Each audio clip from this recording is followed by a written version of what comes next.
ഹൃദയപൂർവം ഭാഗം 35. ഞാൻ ജാനകിയെ വിളിച്ച് സംസാരിച്ചോളാം.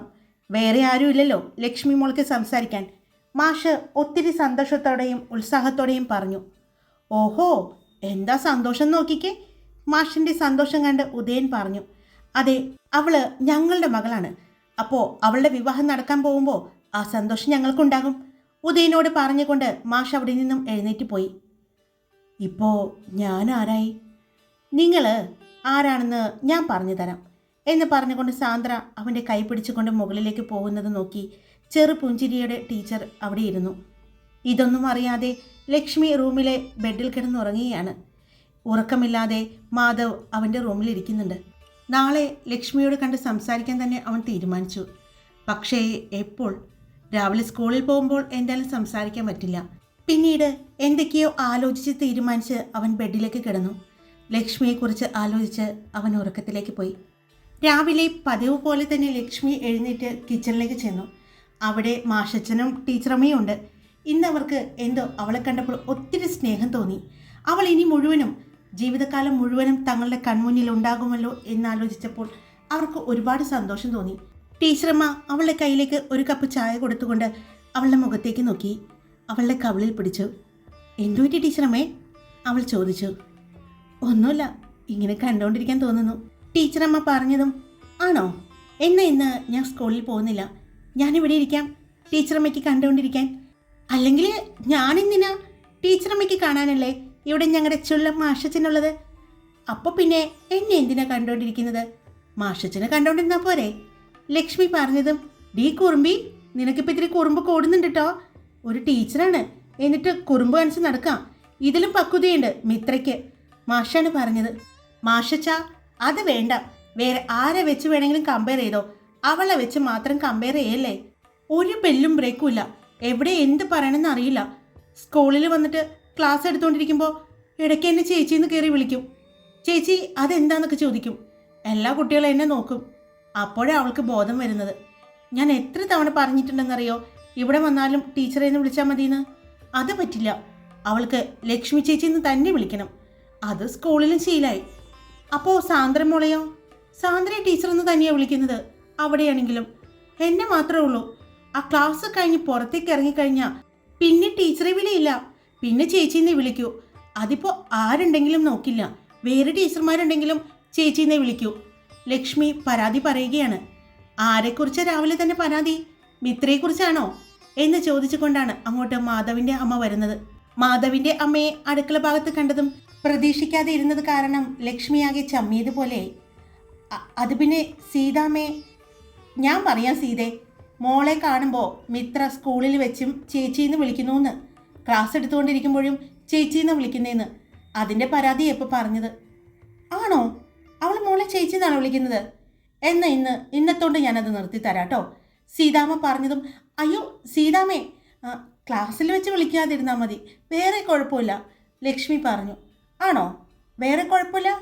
എന്നാലും ആ ചേച്ചി വിളി ഞാൻ നിർത്തി തരാം, പോരെ? ഞാൻ ഇത് തരാൻ വേണ്ടി വന്നതാ. മാഷിന് ഒരുപാട് ഇഷ്ടമല്ലേ? വാഴക്കൂമ്പാണ്. ഇപ്പോൾ കൃഷ്ണേട്ടൻ പോയപ്പോൾ ഒടിച്ചുകൊണ്ട് വന്നതാണ്, സീതാമ്മ പറഞ്ഞു. എന്തിനാ സീതേ, ഇത് അവിടെ ഉപയോഗിച്ചോ? അവിടെ മാധവിന് ഇത് ഇഷ്ടമല്ലേ? ഇഷ്ടമാണ്, അവിടേക്കും കിട്ടിയിട്ടുണ്ട്. 4 ഉണ്ടായിരുന്നു, അതാ 2 ഇവിടെ തന്നതും 2 ഞാനും എടുത്തു. അവിടെ പിന്നെ ഉച്ചയാകുമ്പോഴേക്കും മതിയല്ലോ, മാധവ് ഉച്ചയ്ക്ക് ഊണ് കഴിക്കാൻ വരുമ്പോൾ. ഇവിടെ പക്ഷെ അങ്ങനെയല്ലല്ലോ. ഉദയനും ലക്ഷ്മി മോളും സാന്ദ്ര മോളും സ്കൂളിൽ പോകുമ്പോൾ തോരൻ കൊടുത്തു വിടാലോ, അതാ ഞാൻ വേഗം ഇങ്ങോട്ട് കൊണ്ടുവന്നത്, സീതാമ്മ പറഞ്ഞു. സീതാമ്മയുടെ കണ്ണുകളിടയ്ക്ക് ലക്ഷ്മിയുടെ മുഖത്തേക്ക് പോകുന്നുണ്ട്. അവിടെ മാഷിനോട് എന്തോ പറഞ്ഞ് മാഷിൻ്റെ മീശയിൽ പിടിച്ച് വലിക്കുന്നുണ്ട്. മാഷ് അതനുസരിച്ച് അവളുടെ മുടിയിലും പിടിച്ച് വലിക്കുന്നുണ്ട്. അത് കണ്ടുകൊണ്ട് സീതാമ്മ നിൽക്കുന്നത് കണ്ടതും സീതാമ്മയുടെ നോട്ടം കണ്ട ഭാഗത്തേക്ക് ടീച്ചറമ്മ പോയതും ഇതിവിടെ രാവിലെ പതിവാ. 2 എഴുന്നേറ്റ് വന്ന് കൊച്ചു പിള്ളേരെ പോലെ ഇവിടെ നിന്ന് തല്ലുപിടിക്കും. എൻ്റെ പണിയൊന്നും നടത്തില്ല. പിന്നെ ഞാൻ 2 പേരെയും 2 ഭാഗത്തേക്ക് ഓടിച്ചു വിടും, ടീച്ചറമ്മയും പറഞ്ഞു.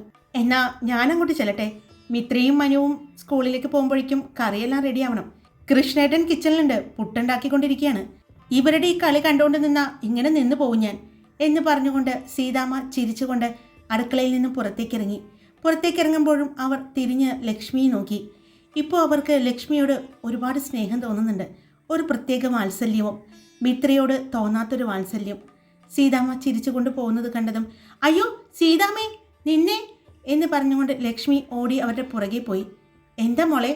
ദേ കോഴിക്കൂട്ടിൽ സീതാമ്മയുടെ കോഴി മുട്ടയിട്ടത് ഞാൻ എടുത്തു വെച്ചിട്ടുണ്ട്. ഇതൊക്കെ എപ്പോ?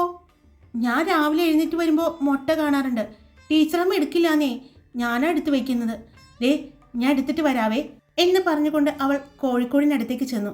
അവിടെ നിന്നും കോഴിയെയും തുറന്നു വിട്ട് കോഴിക്കോടിൻ്റെ മുകളിൽ വെച്ചിരിക്കുന്ന ഒരു പാത്രത്തിൽ നിറയെ മുട്ടകൾ ഇരിക്കുന്നത് കണ്ടു. അതുമായിട്ട് സീതാമ്മയുടെ അടുത്തേക്ക് വന്നു. സീതാമ്മേ ഇതിലെപ്പോഴും മുട്ടയുണ്ടാകും, സീതാമ്മയ്ക്ക് എപ്പോൾ ആവശ്യമുണ്ടെങ്കിലും വന്ന് എടുത്തോളൂ കേട്ടോ ലക്ഷ്മി പറഞ്ഞു. അയ്യോടി മുട്ട എടുക്കണമെങ്കിലേ എന്നോട് ചോദിക്കണം. അടുക്കളയിൽ നിന്നും മാഷ് വിളിച്ച് പറയുന്നത് കേട്ടതും അതെന്തിനാ? കോഴികള് എൻ്റെയാ മാഷ് പറഞ്ഞു. ആഹാ കോഴിക്ക് തീറ്റ കൊടുക്കുന്നത് ഞാനാ ലക്ഷ്മിയും പറഞ്ഞു. ഓ ആയിക്കോട്ടെ, രണ്ടും കൂടി തല്ലുടണ്ട, ഞാൻ എടുത്തോളാം. എന്നതേ കൊണ്ടുപോയിക്കോ, മിത്രയ്ക്കും മനുവിനും അവിടുത്തെ അച്ഛനും കൊടുക്കാലോ ലക്ഷ്മി പറഞ്ഞതും അതെ അവിടെ മിത്രയും മനുവും അവിടുത്തെ അച്ഛൻ മാത്രമല്ല അവിടെ മറ്റൊരാൾ കൂടിയുണ്ട് സീതാമ്മ പറഞ്ഞതും അവൾ സീതാമ്മയുടെ മുഖത്തേക്ക് നോക്കി. എന്തേ അറിയില്ലേ? എനിക്ക് ഒരു മകൻ കൂടിയുണ്ട്, മൂത്ത മകൻ എൻ്റെ മാധവ്. അറിയോ? മാധവ് കൃഷ്ണ എന്നാ ഫുൾ നെയിം. കേട്ടിട്ടില്ലേ? അവന് കൊടുക്കുന്നതിനെ കുറിച്ചൊന്നും പറയുന്നില്ലേ? അല്ലെങ്കിൽ ഇനി നിന്റെ കോഴികളിടുന്ന മുട്ട എൻ്റെ കുഞ്ഞിന് കൊടുക്കണ്ടെന്നാണോ സീതാമ്മ ചോദിച്ചു. അയ്യോ സീതാമ്മ അങ്ങനെയല്ല, ഞാൻ മാധവേട്ടന് കൊടുക്കണ്ടെന്ന് ഞാൻ പറഞ്ഞില്ലല്ലോ. അവർ സ്കൂളിൽ പോകുമ്പോൾ അവർക്കല്ലേ കറി കൊണ്ടുപോകേണ്ടത്, അതുകൊണ്ടാണ് ഞാൻ പറഞ്ഞത് അവൾ പറഞ്ഞു. ഓ ശരി, എൻ്റെ കൊച്ചു കിടന്ന് വിയർക്കണ്ട, ചെല്ല് സീതാമ്മ പറഞ്ഞതും അവൾ സ്വയം തലക്കിട്ടൊന്നടിച്ചുകൊണ്ട് തിരിഞ്ഞ് ഓടിപ്പോകുന്നത് കണ്ടതും സീതാമ്മ ചിരിച്ചുകൊണ്ട് സീതാമ്മ നോക്കിയത് മുകളിലെ റൂമിലേക്കാണ്. അവിടെ ജനാലയിൽ പിടിച്ചു നിൽക്കുന്ന മാധവിനെ കണ്ടതും സീതാമ്മ ഒന്ന് ചിരിച്ചു. പിന്നെ പെട്ടെന്ന് ചിരി മാറ്റിക്കൊണ്ട് എളിയിൽ കൈകൊത്തിക്കൊണ്ട് എന്താണെന്ന് ചോദിച്ചു. അവൻ ഒന്നുമില്ല എന്ന് പറഞ്ഞ് അവിടെ നിന്നും മാറിപ്പോകുന്നത് കണ്ടതും സീതാമ്മയ്ക്ക് ചിരി വന്നു. സീതാമ്മ ചിരിയോടെയാണ് വീട്ടിലേക്ക് ചെന്നത്. അടുക്കളയിലേക്ക് ചെന്നപ്പോഴേ കണ്ടു അടുക്കളയിൽ വെച്ചിരിക്കുന്ന ചെറിയ FM റേഡിയോയിൽ നിന്ന് വരുന്ന പാട്ട് കേട്ടുകൊണ്ട് പുട്ടുണ്ടാക്കിക്കൊണ്ട് നിൽക്കുന്നത്. എന്താടോ ചിരിയോടെ കയറി വരുന്ന സീതാമ്മയെ കണ്ടതും ചോദിച്ചു. ഒന്നുമില്ല, ഇവിടെ 2 പേര് പരസ്പരം അങ്ങോട്ടും ഇങ്ങോട്ടും ഇഷ്ടമോ അവരുടെ പ്രണയമോ ഒന്നും പറഞ്ഞിട്ടില്ല. പക്ഷെ 2 പേർക്കും അറിയാം തങ്ങൾ പരസ്പരം പ്രണയിക്കുന്നുണ്ടെന്ന് സീതാമ്മ പറഞ്ഞതും അത് കേട്ടുകൊണ്ടുവന്ന മിത്ര അതാണമ്മേ പറയുന്നത്, പറയാതെ അറിയാതെ പോയ പ്രണയമെന്ന് മിത്ര പറഞ്ഞതും സീതാമ്മയും മാധവിൻ്റെ അച്ഛനും പെട്ടെന്ന് തിരിഞ്ഞു നോക്കി. ഈ കുരിപ്പ് ഇപ്പോൾ എവിടെ നിന്ന് വന്നു എന്ന പോലെയായിരുന്നു നോട്ടം. സീതേ താനൊന്ന് പുറത്തേക്ക് നോക്കിക്കേ, വല്ല കാക്കയും മലന്ന് പറക്കുന്നുണ്ടോന്ന് മാധവിൻ്റെ അച്ഛൻ പറഞ്ഞതും ഓ ഞാൻ ഇത്തിരി നേരത്തെ എഴുന്നേറ്റാണോ കാക്ക മലന്ന് പറക്കാൻ പോകുന്നത്? ഞാനിനി നേരത്തെ എഴുന്നേക്കും, എൻ്റെ ഏട്ടൻ്റെ വിവാഹം വരുന്നത്, എനിക്ക് കുറേ ബ്യൂട്ടി ടിപ്സൊക്കെ നോക്കാനുള്ളതാണ്. അതിന് അവൻ വിവാഹം കഴിക്കുന്നതിന് നീ എന്തിനാ ബ്യൂട്ടി ടിപ്സ് നോക്കുന്നത്? പിന്നെ എനിക്ക് വെട്ടിത്തിളങ്ങാനുള്ളതാണ്. കാര്യം നമ്മൾ ആർഭാടായിട്ട് നടത്തുന്നില്ലെങ്കിലും ഫോട്ടോയ്ക്ക് എടുക്കുന്നതല്ലേ, അതിൽ ഞാൻ സുന്ദരിയായിട്ട് നിൽക്കണ്ടേ, അതുകൊണ്ട് കുറച്ച് ബ്യൂട്ടി ടിപ്സൊക്കെ ഒന്ന് പരീക്ഷിക്കാനുള്ളതാ അവൾ പറഞ്ഞു. അപ്പോഴാണ് സീതാമ്മയുടെ കയ്യിലിരിക്കുന്ന മുട്ടപാത്രം കാണുന്നത്. ഹായ് മുട്ട തലയിൽ തേച്ചാ നല്ലതാ. ആ അത് ശരിയാ, നല്ലതാ. ആവശ്യത്തിലധികം പൊന്നുമൊക്കെ സ്കൂളിൽ നിന്ന് കിട്ടുന്നുണ്ടല്ലോ, അതെടുത്ത് നീ ഉപയോഗിച്ചാൽ മതി സീതാമ്മ പറഞ്ഞതും അമ്മേ എനിക്ക് മുട്ടയൊന്നും കിട്ടാറില്ല കേട്ടോ. അമ്മേ 2 മുട്ട തരോ, ഒന്ന് തലയിൽ തേക്കാനും ഒന്ന് മുഖത്ത് തേക്കാനും. നാടൻ കോഴിമുട്ട ബെസ്റ്റാ മുടിക്ക്, പിന്നെ സ്കിൻ കെയറിനും നല്ലതാ. നമുക്കൊന്ന് പരീക്ഷിച്ചാലോ? അമ്മയ്ക്കും തരാം. എൻ്റെ പൊന്നു മോളെ എന്നെ സുഖിപ്പിക്കണ്ട, അമ്മയ്ക്ക് വേണ്ടെങ്കിൽ വേണ്ട, അച്ഛാ പരീക്ഷിക്കാം. അല്ലേലും അച്ഛൻ്റെ മുടിക്കൊന്ന് ഡൈ ചെയ്യണമെന്ന് ഞാൻ വിചാരിച്ചതാ. തിന്നരവീനോടുങ്ങി അച്ഛനൊന്നുമില്ലെങ്കിലും ഈ എൻ്റെ അച്ഛനല്ലേ സുന്ദരനായിട്ടിരിക്കണ്ടേ അവൾ പറഞ്ഞുകൊണ്ട് അച്ഛൻ്റെ കൈ പിടിച്ചതും എന്താ മോളുടെ ഉദ്ദേശം? അത് പിന്നെ അച്ഛാ, കല്യാണം ആർഭാടായിട്ടൊന്നല്ലെങ്കിലും എനിക്ക് ഡ്രസ്സ് വാങ്ങിത്തരുമോ? എന്തിന്? ലാവണ്യയുടെ കല്യാണത്തിനല്ലേ നീ ഒരു ധാവണി വാങ്ങിയത്, അതുപോരെ? അയ്യേ കിച്ചുവേട്ടൻ്റെ കല്യാണത്തിനും ആ ധാവണി തന്നെ എടുത്തുകൊണ്ടുള്ള ഫോട്ടോസ് ഉണ്ട്. ഇനി എൻ്റെ സ്വന്തം ഏട്ടൻ്റെ കല്യാണത്തിനും ആ ധാവണി എടുത്തുകൊണ്ട് ഫോട്ടോ എടുക്കാനോ? നടക്കില്ല, സമ്മതിക്കില്ല ഞാൻ അവൾ പറഞ്ഞു. എൻ്റെ സീതേ നീ അവളോട് വായിട്ടടിക്കില്ലേ, പോയ 10,000-2,000 രൂപയിൽ പോവൂ, അതങ്ങ് കൊടുക്കാം. അതിൻ്റെ വായൊന്ന് അടച്ചു വെക്കുമല്ലോ. ആ അത് കറക്റ്റ്. മോനെ കൃഷ്ണകുമാറേ കുറച്ച് തിരുത്തുണ്ടല്ലോ ഈ പറഞ്ഞതിൽ. 1 ശമ്പളം വാങ്ങുന്നുണ്ട് എല്ലാ മാസവും വെറുതെ ഇരുന്നു കൊണ്ട്. 2 ടൗണിലെ വീടിൻ്റെ വാടക അത്യാവശ്യം നല്ലൊരു തുക വാങ്ങുന്നുണ്ട് ഇല്ലേ? 3 അത്യാവശ്യം ഇവിടെ കൃഷിപ്പണിയൊക്കെ ചെയ്ത് അതിൽ നിന്നും കാശുണ്ടാക്കുന്നുണ്ട്. ഇനി 4 സീതാമ്മ, അതായത് എൻ്റെ അമ്മ, താങ്കളുടെ ഭാര്യ, അത്യാവശ്യം നന്നായിട്ട് നൃത്തം പഠിപ്പിച്ച് മാസാവസാനം നല്ലൊരു തുക വാങ്ങുന്നുണ്ട്. ആ ശമ്പളവും സാറിൻ്റെ കയ്യിലേക്കാണ് വരുന്നത്. ഇനി 5 സ്വന്തമായിട്ട് ഒരു ബസ്സുണ്ട്. അവൾ പറഞ്ഞതും മോളെ അതിൽ വേറൊരു തിരുത്തുണ്ട്. ആ സ്വന്തമായിട്ട് ബസ് എന്ന് പറയില്ലേ, പേര് മാത്രമേ എൻ്റെ ഉള്ളൂ. ബസ്സിൻ്റെ ഓണർ നിൻ്റെ ഏട്ടനാ. അത് കറക്റ്റ്. അപ്പോൾ സ്വന്തമായിട്ട് 2 ബസ്സുള്ള ഒരു മകനുണ്ട്. അപ്പോൾ അത്യാവശ്യം മാസം വരുമാനം ഈ സുന്ദരമായ കൈകളിലേക്ക് വരുന്നുണ്ട്. അതിൽ നിന്നും 2000 രൂപയുടെ ഡ്രസ്സോ? നടക്കില്ല. കല്യാണത്തിനും റിസപ്ഷനും കൂടി 10000 രൂപ എനിക്ക് വേണം. എന്തിന്? 5000 രൂപയുടെ ഡ്രസ്സ് കല്യാണത്തിന്, 5000 രൂപയുടെ ഡ്രസ്സ് റിസപ്ഷന്. സിമ്പിൾ. നീ കുറേ നേരമായല്ലോ സിമ്പിൾ സിമ്പിൾ എന്ന് പറയുന്നത്. നിനക്കിത് സിമ്പിളായിരിക്കും, ഞങ്ങൾക്കിത് സിമ്പിളല്ല. എന്താ അച്ഛന് കാശുണ്ടെന്നത് ബുദ്ധിമുട്ടാണോ? എന്നാൽ പിന്നെ ഞാൻ എണ്ണിക്കോളാം, എന്നെ ഏൽപ്പിച്ചാൽ മതി. അവൾ പറഞ്ഞു. മോളെ മിത്രേ, എനിക്ക് ആവതുള്ള കാലത്ത് കഷ്ടപ്പെട്ടതാ. നീ ഈ പഴഞ്ചൊല്ലി കേട്ടിട്ടില്ലേ? സമ്പത്ത് കാലത്ത് തൈപ്പത്ത് വെച്ചാൽ ആപത്ത് കാലത്ത് കാപ്പത്ത് തിന്നാം. അങ്ങനെ ഉണ്ടാക്കിയതാ ഞാനും നിന്റെ ഈ അമ്മയും. അതുകൊണ്ട് അതിൽ നിന്ന് കൈയിട്ട് വരാൻ മോള് വരണ്ട കേട്ടോ. എനിക്കൊന്നും വേണ്ട, എനിക്കെൻ്റെ വലിയേട്ടൻ വാങ്ങിത്തരും. അല്ലെങ്കിലും വലിയേട്ടന് എന്നോട് ഇത്തിരി സ്മരണയുള്ള കൂട്ടത്തിലാണ്. അവൾ എന്തോ ആലോചിച്ച് നെടുവീർപ്പിട്ടതും പെട്ടെന്നാണ് അവളെ തലയ്ക്ക് ഒരു കിഴുക്ക് കൊണ്ടത്. എന്താടാ പൊട്ട എന്ന് പറഞ്ഞുകൊണ്ട് തിരിഞ്ഞ അവൾ കാണുന്നത് മാധവിനെയാണ്. ഏട്ടനായിരുന്നോ? ഞാൻ കുഞ്ഞേട്ടനാന്ന് വിചാരിച്ചിട്ടാ. അല്ല, ഏട്ടൻ എന്തിനാ എന്നെ തലക്കെട്ട് കിഴുക്കിയത്? നിന്നെ ഞാനൊന്ന് സ്മരിച്ചതാ, മാധവ് പറഞ്ഞു. ഇങ്ങനത്തെ സ്മരണയാണെങ്കിൽ വേണ്ട ഏട്ടാ, താങ്ങൂല. മാധവേ, ഒരു 10000 രൂപ ഇവളുടെ കയ്യിലേക്ക് കൊടുത്തോട്ടോ, അച്ഛൻ പറഞ്ഞതും. എന്തിനാ ഇവൾക്ക് 10000 രൂപ? സ്കൂൾ തുറന്നില്ലേ ഉള്ളൂ, അതിനു മുമ്പ് സ്കൂളിൽ നിന്ന് ടൂറ് പോവാറായോ? മാധവ് ചോദിച്ചതും. അയ്യോ, ഇത് അതിലേക്കല്ല, ആ ഫണ്ട് വേറെ, ഇത് വേറെ. ഇത് ഏട്ടൻ്റെ കല്യാണം പ്രമാണിച്ച്. ടൂറ് പോക്ക് മിക്കവാറും അവസാനമല്ലേ ഉണ്ടാവുള്ളൂ, അതായത് ഒരു മാർച്ച് ജനുവരി ഫെബ്രുവരി മാസം ആകുമ്പോഴേക്കും ഉണ്ടാവും. അപ്പോൾ തന്നാൽ മതി. ഇത് ഏട്ടൻ്റെ വെഡ്ഡിങ് ഫണ്ട്. പിന്നെ അച്ഛൻ 10000 ഏട്ടൻ്റെ ഇന്ന് ഞാൻ വേറെ വിചാരിച്ചിട്ടുണ്ട്. ഇനിയും വേറെയോ? അതെന്ത്? അച്ഛൻ ഡ്രസ്സ് വാങ്ങിത്തരണം, ഏട്ടൻ അതിന് പറ്റിയ ആക്സസറീസ് അത് വാങ്ങണം, അമ്മ മുല്ലപ്പൂവും അങ്ങനെയുള്ള സാധനങ്ങൾ സ്പോൺസർ ചെയ്യും. അത്ര മതി, വേറെ ഒന്നും എനിക്ക് വേണ്ട. ഏട്ടനെ പിന്നെ ഞാൻ കുറച്ചത് എന്താണെന്ന് വെച്ചാൽ ഏട്ടനെ കൊണ്ട് ഡ്രസ്സ് മേടിപ്പിക്കണമെന്നായിരുന്നു. പക്ഷേ ഏട്ടത്തിക്ക് താലിയൊക്കെ വാങ്ങാനുള്ളതല്ലേ, പിന്നെ അത്യാവശ്യം മോതിരവും സാധനങ്ങളൊക്കെ വാങ്ങണ്ടേ. ഏട്ടത്തിക്ക് നമ്മളല്ലാതെ വേറെ ആരോ ഉള്ളത്. അതുകൊണ്ടാണ് ഏട്ടനെ ഞാൻ ഫണ്ടിൽ നിന്ന് കുറച്ചത്, അവൾ പറഞ്ഞു. അവൾക്ക് കൊടുക്കണ്ട കേട്ടോ, അവളുടെ കയ്യിൽ അത്യാവശ്യം നല്ലൊരു തുക തന്നെയുണ്ട്. അത് പറഞ്ഞുകൊണ്ടാണ് അങ്ങോട്ട് മനു വരുന്നത്. ഇവളുടെ കയ്യിലോ? എന്ത്? അപ്പം അമ്മ കണ്ടിട്ടില്ലേ, അവളുടെ റൂമിൽ അവൾക്ക് ഒരു മണി ബോക്സ് ഉണ്ട്. ആ ബോക്സിൽ അത്യാവശ്യം നല്ല തുക തന്നെ ആയിട്ടുണ്ട്. ഇതൊക്കെ എപ്പോ? അതെങ്ങനെയാ നീ കണ്ടത്? മനുവിനോട് ചോദിച്ചു. അതൊക്കെ ഞാൻ കണ്ടു. എത്രയുണ്ടാവും അതിൽ? മനു ചോദിച്ചതും. അത് അത്യാവശ്യം ഒരു എമൗണ്ട് ഉണ്ടാവും. എന്നാൽ പിന്നെ മോളെ അത് ഉപയോഗിക്കുന്നതല്ലേ നല്ലത്. അപ്പോൾ നിനക്ക് പറയാലോ നിന്റെ കാശ് കൊണ്ട് വാങ്ങിയതാണെന്ന്. അച്ഛൻ പറഞ്ഞതും. അതില്ല, അത് തരാൻ പറ്റില്ല, അത് ഞാൻ വേറെ ആവശ്യത്തിന് വെച്ചേക്കുന്നതാ. എന്താവശ്യം? ഇതിലും വലിയ ആവശ്യം നിനക്ക് എന്താ? ഒന്നുമില്ലെങ്കിലും ഏട്ടൻ്റെ വിവാഹമല്ലേ? അതെ, ആ ഫണ്ട് അതിലേക്ക് തന്നെയാണ് ഞാൻ എടുക്കുന്നത്. അത് വെച്ചിട്ട് എനിക്ക് ഏട്ടന് വെഡ്ഡിങ്ങിന് ഒരു ഗിഫ്റ്റ് കൊടുക്കണം. അത് ഞാൻ നേരത്തെ കരുതി കൂട്ടിയതാ, അവൾ പറഞ്ഞു. അത് കേട്ടതും മാധവ് അവളെ ചേർത്ത് പിടിച്ചു. അച്ഛനെയും അമ്മയെയും നോക്കി. ആയിക്കോട്ടെ, എന്തായാലും എല്ലാവർക്കും ഡ്രസ്സ് എടുക്കാൻ പോകുമ്പോൾ നീ വാങ്ങിക്കോ, നിനക്ക് എന്താന്ന് വെച്ചാൽ.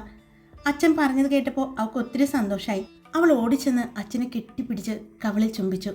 താങ്ക് യു അച്ഛേ, എൻ്റെ അച്ഛൻ മുത്താണ്. അപ്പോൾ ഞാനോ? എൻ്റെ അമ്മ സ്വത്താണ്. അതെ, സ്വത്തുണ്ട്, പക്ഷെ തരാൻ ഉദ്ദേശിക്കുന്നില്ല എന്ന് മാത്രം, അമ്മ പറഞ്ഞു. ഇതാ ചായ കുടിക്ക്. അതെ, നിനക്ക് മുട്ട വേണോ? നിന്റെ ഭാര്യയാകാൻ പോകുന്ന പെണ്ണ് തന്നതാ. നിനക്ക് തരാൻ പറഞ്ഞിട്ടില്ല, ബാക്കി എല്ലാവർക്കും കൊടുക്കാൻ പറഞ്ഞിട്ടുണ്ട്. സീതാമ്മ പറഞ്ഞതും മാധവ് അമ്മയെ ഒന്ന് കൂർപ്പിച്ച് നോക്കി. സത്യടാ, ദേ മിത്രയ്ക്കും മനുവിനൊക്കെ സ്കൂളിൽ കൊണ്ടുപോകാൻ വേണ്ടേ, അത് പിന്നെ അമ്മയ്ക്ക് കറി വെക്കാലോ എന്ന് പറഞ്ഞു. നിന്റെ കാര്യം മാത്രം അവൾ പറഞ്ഞിട്ടില്ല. അത് പറഞ്ഞതും മാധവ്, എനിക്ക് വേണ്ട, അമ്മ തന്നെ കഴിച്ചോ, അല്ലെങ്കിൽ അവൾക്ക് കൊടുക്ക് എന്ന് പറഞ്ഞുകൊണ്ട് മാധവ് തിരിഞ്ഞു നടന്നു. അല്ല, നിനക്ക് ചായ വേണ്ടേ? വേണ്ട, ഞാൻ പുറത്തുനിന്ന് കുടിച്ചോളാം. ഇന്ന് മാത്രമാണോ അല്ലെങ്കിൽ എല്ലാ ദിവസവും പുറത്തുനിന്ന് കുടിക്കോ? ഉഫ്, ഇങ്ങത്താ എന്ന് പറഞ്ഞ് തിരികെ വന്ന് ചായയും വാങ്ങി അവൻ പോകുന്നത് കണ്ടതും അച്ഛനും അമ്മയും സഹോദരങ്ങളും ചിരിച്ചു. ഏട്ടന് തീരെ കുശുമ്പില്ല അല്ലേ അമ്മേ?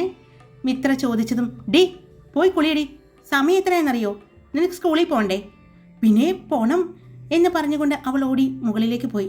ഇനി നിന്നോട് പ്രത്യേകം പറയണോ? അമ്മേ, എനിക്ക് മുട്ട വാട്ടിത്തരുവോ? ആ, ഇപ്പം തരാം, നീ നിൽക്കട്ടോ എന്ന് പറഞ്ഞ് അമ്മ അടുപ്പിൻ്റെ അടുത്തേക്ക് നടക്കുന്നത് കണ്ടതും, അയ്യോ വേണ്ട, ഞാൻ വൈകിട്ട് വന്നിട്ട് കുടിച്ചോളാം എന്ന് പറഞ്ഞ് അവനും ഓടിപ്പോയി. അത് കണ്ട് അച്ഛനും അമ്മയും ഒന്ന് പുഞ്ചിരിച്ചു. എന്നാൽ ഇതേ സമയം ചായയുമായിട്ട് പൊറുപുറത്ത് കൊണ്ട് പോവുകയാണ് മാധവ്. ആർക്ക് വേണം അവളുടെ കോഴിമുട്ട? അവൾ വളർത്തുന്നോണ്ടല്ലേ, കാണിച്ചു തരാം, എല്ലാത്തിനും ഞാൻ കറി വയ്ക്കും, നോക്കിക്കോ എന്നെല്ലാം പറഞ്ഞാണ് മാധവ് മുൻവശത്തേക്ക് പോയത്. അവിടെ ചെന്നതും നോക്കിയത് ലക്ഷ്മിയുടെ വീട്ടിലേക്കാണ്. അവിടെ പുറത്ത് ആരെയും കാണാതായതും അവൻ അവിടെ വരാന്തയിലിരുന്നു. കുറച്ച് കഴിഞ്ഞതും ചായ കുടിച്ച് കപ്പ് അവിടെ വെച്ചുകൊണ്ട് അവൻ ബുള്ളറ്റ് സ്റ്റാർട്ട് ചെയ്തു. അവൻ്റെ ബുള്ളറ്റിൻ്റെ ശബ്ദം കേട്ടതും അവൻ തിരിഞ്ഞ് ഒന്ന് ജനാലയിലേക്ക് നോക്കി. ആ ശബ്ദം കേട്ടാൽ അവൾ അവിടെ വന്ന് നിൽക്കുമെന്നാണ് അവൻ കരുതിയത്. എന്നാൽ അവളെ അവിടെ കണ്ടില്ല. അതുകൂടിയായതും ചെക്കന് ദേഷ്യം തോന്നി. അവൻ ബുള്ളറ്റ് എടുത്തപ്പോഴാണ് നൃത്ത മണ്ഡപത്തിൽ നിന്നും ഇറങ്ങി വരുന്ന ലക്ഷ്മിയെ കാണുന്നത്. പെട്ടെന്ന് അവളെ അവിടെ പ്രതീക്ഷിക്കാതെ കണ്ടതും അവനൊന്ന് അമ്പരന്നു. അവളും അതേസമയം അവനെ നോക്കി. താനെന്താ ഇവിടെ? മാധവ് ചോദിച്ചു. അത് സീതാമ്മ രാവിലെ വിളക്ക് കത്തിക്കാൻ പറഞ്ഞു. ഇന്നെന്തോ സീതാമ്മയ്ക്ക് തിരക്കുണ്ടെന്ന്, പണിയൊന്നും കഴിഞ്ഞിട്ടില്ല എന്ന് പറഞ്ഞു, ലക്ഷ്മി പറഞ്ഞു. അവനൊന്ന് മൂളി. പിന്നെ അവളെ ഒന്ന് നോക്കിക്കൊണ്ട് വണ്ടി എടുത്തുകൊണ്ട് പോയി, അവൻ്റെ ചുണ്ടിൽ ഒരു പുഞ്ചിരിയുമായിട്ട്. മാധവ് ബസ് ഇട്ടിരിക്കുന്ന അമ്പലപ്പറമ്പിലേക്ക് ചെന്നതും അവിടെ എല്ലാവരും എത്തിയിട്ടുണ്ട്, ഞാനൊന്ന് തൊഴുതിട്ട് വരാം എന്ന് പറഞ്ഞുകൊണ്ട് മാധവ് അമ്പലത്തിലേക്ക് കയറി. അമ്പലത്തിൽ കയറി പ്രാർത്ഥിച്ച് പുറത്തേക്കിറങ്ങിയ അവൻ ഫോൺ എടുത്ത് സാന്ദ്രയെ വിളിച്ചു. സാന്ദ്രയുടെ ഫോൺ റിങ് ചെയ്യുന്നത് കേട്ടതും ഉദയനാണ് ഫോൺ എടുത്തത്. എന്താടാ? ഓ, നിന്റെ ഭാര്യയെ വിളിച്ചാലും നീയാണോ ഫോൺ എടുക്കുന്നത്? പിന്നല്ലാതെ, എൻ്റെ ഭാര്യയുടെ ഫോൺ ഞാനല്ലാതെ വേറെ ആരെങ്കിലും വന്നെടുക്കോടാ? എടാ സമയമില്ല, നീ സാന്ദ്രയ്ക്ക് കൊടുത്തേ. ആ, അങ്ങനെ പറ. ഡേ, നിനക്കാ ഫോൺ. ആരാ? ദേ മാധവ. എന്തിന്? ഇപ്പോൾ അവിടെ നിന്ന് പോയത് കണ്ടല്ലേ ഉള്ളൂ. എനിക്കറിയില്ല, നീ സംസാരിക്കേ എന്ന് പറഞ്ഞുകൊണ്ട് ഫോൺ കൊടുത്തു. എന്താ മാധവേട്ടാ? അത് സാന്ദ്ര, ഇന്ന് വൈകിട്ട് ദീപാരാധന തൊഴാൻ ലക്ഷ്മിയും കൊണ്ട് ക്ഷേത്രത്തിലേക്കൊന്ന് വരണം. എന്തിന്? അവളോട് എനിക്ക് സംസാരിക്കണം. എൻ്റെ ഇഷ്ടം പറഞ്ഞിട്ടില്ല. എല്ലാവരും കല്യാണമൊക്കെ ആലോചിച്ച് തീരുമാനിച്ച് ഡ്രസ്സ് വരെ എടുക്കേണ്ട കാര്യങ്ങൾ തീരുമാനിച്ചു. പെണ്ണിനോട് ഇപ്പോഴും അനുവാദം ചോദിച്ചിട്ടില്ല, മാധവ് പറഞ്ഞു. അയ്യോ, അത് മറന്നു. ശരി മാധവേട്ടാ, ഞാൻ കൊണ്ടുവരാം. എന്നാ വെക്കട്ടെ, ബസ് എടുക്കാറായി എന്ന് പറഞ്ഞ് മാധവ് ഫോൺ കട്ട് ചെയ്തു. അവൻ ക്ഷേത്രത്തിനകത്തേക്ക് നോക്കി ഒന്ന് പുഞ്ചിരിച്ചുകൊണ്ട് ഫോണും പോക്കറ്റിലിട്ടുകൊണ്ട് ബസ്സിലേക്ക് കയറി. ബസ്സിൽ കയറിയതും അവൻ FM റേഡിയോ ഓണാക്കി. അതിൽ നിന്ന് വരുന്ന ആ പാട്ട് കേട്ടതും അവൻ്റെ ചുണ്ടിൽ മനോഹരമായ ഒരു പുഞ്ചിരി വിരിഞ്ഞു. കളിയാട്ടം എന്ന മൂവിയിലെ വേലിക്ക് വെളുപ്പാങ്കാലം, താലിക്ക് കുരുത്തോല, കോടിക്ക് കന്നിനിലാവ്, സിന്ദൂരത്തിന് മൂവന്തി. ആ പാട്ടും ആസ്വദിച്ചുകൊണ്ട് അത് പതിയെ മൂളിക്കൊണ്ടാണ് അവൻ വണ്ടിയെടുത്തത്. ഹായ്, എല്ലാവരും സുഖമായിട്ടിരിക്കുന്നു? ഞാൻ സുഖമായിട്ടിരിക്കുന്നു. അപ്പോൾ സ്റ്റോറി ഇട്ടിട്ടുണ്ടേ, ഇഷ്ടപ്പെട്ടാൽ ലൈക്ക് ചെയ്യുക, ഹൈപ്പ് ചെയ്യുക, നിങ്ങളുടെ അഭിപ്രായങ്ങൾ കമൻറ്റ് ചെയ്യുക. സബ്സ്ക്രൈബ് ചെയ്ത് കേൾക്കുന്നവരുണ്ടെങ്കിൽ സബ്സ്ക്രൈബ് ചെയ്ത് സപ്പോർട്ട് ചെയ്യുക. Love you all. It's me Karthika.